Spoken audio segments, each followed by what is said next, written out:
I'm Zoreen Shah in Las Vegas, Nevada. It is caucus day here, and Joe Biden just took the stage right behind me. His supporters are pumped. He took the stage and he said, we are going on to South Carolina and we are going to take this back, as in we are going to take this race back.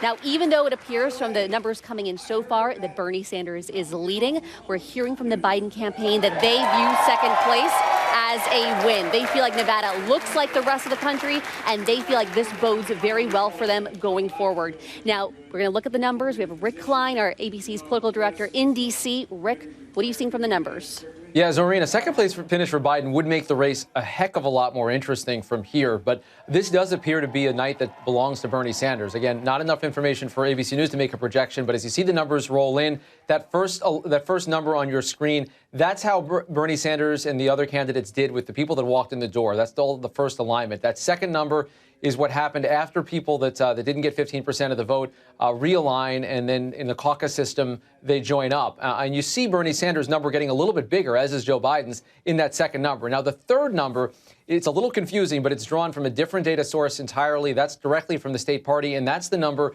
of county convention delegates that are awarded. That's the number that you have to keep an eye on, and that's the number that Bernie Sanders is hoping to ride to victory in the delegate race. And if he walks away with more delegates through Nevada, he is likely to take an overall delegate lead. Right now, Pete Buttigieg has a narrow lead. But if Bernie Sanders takes it over, he is well positioned in the Super Tuesday states and beyond. And that's where Biden comes in. The Biden campaign obviously going to put up a spirited fight. They're going to point to their strength, particularly among African-American voters, which was very real according to our entrance polls. But Bernie Sanders will, if he wins in Nevada, will be able to say that he won the popular vote in the first 3 states voting. That sounds a heck of a lot like a front runner. Rick, you're talking about how strong Bernie Sanders looks right now. We have Mary Alice Parks, our deputy political director, over at the party headquarters in Vegas right now. Mary Alice, you know Bernie Sanders better than almost anyone. You've been watching his campaign closely for years. Tell us what his team is saying out there. There's nothing official from his campaign yet, Zoreen, but I saw one campaign staffer tweet that he remembers how much the establishment had scoffed at Bernie Sanders in the past, and he's proud of the fact that Sanders was never demoralized and never wavered from his agenda. This staffer wrote on Twitter that they are building a movement to change history.